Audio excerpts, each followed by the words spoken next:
This is manifold PM8 with 8 air distributor.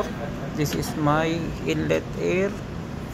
This is the outlet air going to my 3.5 way single solenoid valve with solenoid coil, and this output is going to my cylinder, double acting cylinder, and this is energized by this solenoid coil. This solenoid coil is energized once you push this button, then the timer will count up to 6 seconds, then it will automatically retract. So we can press this one. As you can see, the solenoid coil here is activated for relay. This gives power to this one.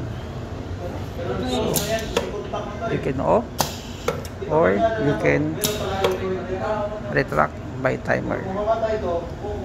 This is my electro-pneumatic cleaner.